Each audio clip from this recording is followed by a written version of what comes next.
আজকে আরো দুটি দল আমাদের সাথে সম্পৃক্ত হয়েছে। জনাব কর্নেল অলি আহমদ বীর বিক্রমের নেতৃত্বে এলডিপি এবং এনসিপি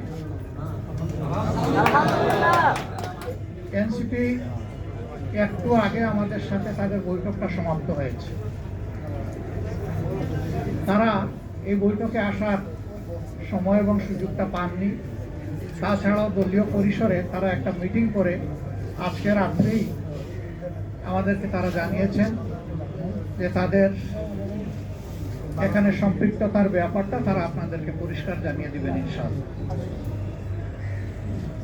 তাদের আহ্বায়ক নাহিদ ইসলাম সরাসরি কথা বলেছেন, আমাদের সকলের সাথে আমরা উপস্থিত ছিলাম এবং তিনি তাদের সিদ্ধান্ত আমাদেরকে অবহিত করেছেন। তারা আরেকটি প্রেস কনফারেন্স করে তাদের সিদ্ধান্ত আপনাদেরকে ইনশাল্লাহ জানিয়ে দেবেন। আমরা কিসের ভিত্তিতে একত্রিত হয়েছি, আমাদের লক্ষ্যের কথা আমরা বলেছি। এটা আমাদের একটি মজবুত নির্বাচনী সমঝোতা। সারা বাংলাদেশের 300 আসনে আমরা বসে নিজেদের মধ্যে আলাপ আলোচনার মধ্য দিয়ে বিভিন্ন আসন আমাদের মধ্যে আমরা নির্ধারণ করেছি। যেহেতু দুইটা দল একেবারে শেষ পর্যায়ে এসে আমাদের সাথে তারা মিলিত হয়েছে, আরো অনেকগুলা দল তারা আগ্রহী ছিলেন, বাট এই প্রক্রিয়া এই মুহূর্তে এখানে সম্পৃক্ত করা আমাদের জন্য খুবই দুরূহ হয়ে গেছে। অনেকের আগ্রহ থাকা সত্ত্বেও আমরা সেভাবে তাদেরকে সম্পৃক্ত করতে পারছি না। আমরা তাদের কাছে দুঃখ প্রকাশ করছি, কিন্তু জাতীয় জীবনে ইনশাআল্লাহ আমরা তাদের সাথে একসাথে কাজ করব এই জাতিকে গড়ার জন্য ইনশাআল্লাহ। আমাদের আসন সমঝোতা অলমোস্ট কমপ্লিট। সামান্য একটু বিষয় যেগুলো রয়েছে আমরা আশা করছি এইটা নমিনেশন ফাইল করার পরই আমরা সেটাও ইনশাআল্লাহ আলাপ আলোচনার ভিত্তিতে সুন্দরভাবেই সমাধান করতে পারবো। আপনারা দোয়া করবেন, এই ক্ষেত্রে কোনো সমস্যা হবে না। এই ব্যাপারে আমরা খুবই আস্থাশীল। সাংবাদিক বন্ধুগণ, আপনারা জাতির বিবেক এবং মিডিয়া জাতির দর্পণ। আমরা কোন পর্যায়ে চলে গিয়েছিলাম আমরা সবাই জানি। আল্লাহ তাআলার বিশেষ মেহেরবানি 24-এর গণবিপ্লবের মধ্য দিয়ে, গণ আন্দোলন, গণ অভ্যুত্থান যেভাবে বলুন, তার মধ্য দিয়ে কার্যত এই জাতি স্বস্তির নিঃশ্বাস ফেলেছে এবং নতুন করে একটা আজাদির আশা অন্তরে পোষণ করছে।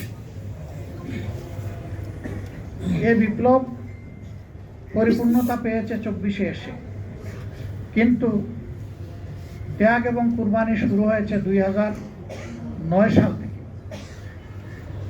তৎকালীন বিডিআরের সদর দপ্তর পিলখানায় যে মর্মান্তিক হত্যাকাণ্ড সংঘটিত হয়েছিল, যেখানে বাংলাদেশের কমিটেড 57 জন অফিসার তাদের জীবন দিয়েছিলেন। এরপরই একের পর এক বিভিন্ন দল, আলেম ওলামা, সিভিল সোসাইটি, সাংবাদিক সমাজ, এক কথায় কেউ বাকি নাই, সকলের উপরেই নির্যাতন নিপীড়ন গিয়েছে। এখন জাতি একটা দীর্ঘস্থায়ী মুক্তির দিকে আগাতে চায়, শান্তির দিকে আগাতে চায়, একটা সুশৃঙ্খল জাতি হিসাবে আত্মপ্রকাশ করতে চায়। এবং আমাদের যুব সমাজের যে প্রত্যাশা, যেটার জন্য বুক চিতিয়ে তারা লড়াই করেছিল, জীবন দিয়েছিল, তাদের প্রত্যাশা পূরণ এখন আমাদের দায়িত্ব। আমরা আজকে মহান রবের দরবারে সেই সমস্ত আল্লাহর বান্দাদের জন্য দোয়া করছি যারা জুলুমের হাত থেকে দেশকে বের করে আনার জন্য লড়াই করে জীবন দিয়ে দুনিয়া থেকে বিদায় নিয়েছেন।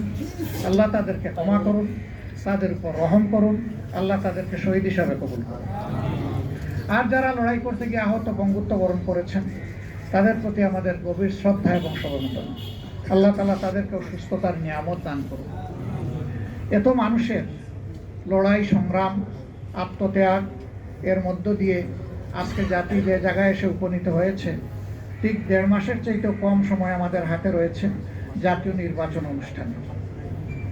আমরা অঙ্গীকারবদ্ধ এই নির্বাচনকে সুষ্ঠু করতে, গ্রহণযোগ্য করতে আমাদের পক্ষ থেকে আমরা সর্বাত্মক সহযোগিতা করব এবং আমরা চাই নির্বাচনের যে তারিখ ঘোষণা হয়েছে তার কোনো হেরফের না হয়ে এই তারিখেই নির্বাচনটা অনুষ্ঠিত হবে। আপনাদেরও সহযোগিতা এই ব্যাপারে খুবই প্রয়োজন। আমরা আশা করছি সরকার একটা সুষ্ঠু নির্বাচনের জন্য তাদের যে করণীয়, নির্বাচন কমিশন এবং সরকার সেই দায়িত্ব তারা পালন করবেন। এখনো তাদের অনেক কাজ বাকি রয়ে গিয়েছে, এখনো সমতল মাঠ তৈরি হয়নি সকলের জন্য। সেই মাঠ তৈরির কাজটা হচ্ছে সরকার এবং নির্বাচন কমিশনের। তারা যে কোনো ধরনের লোভ লালসা, ভয়ভীতি এবং কারো প্রতি কোনো ধরনের আনুকূল্যের ঊর্ধ্বে উঠে তারা তাদের দায়িত্ব পালন করবেন, সাংবিধানিক নৈতিক দায়িত্ব, এটা আমরা এবং জাতি তাদের কাছে প্রত্যাশা করে। এর যে কোনো ধরনের ব্যক্তি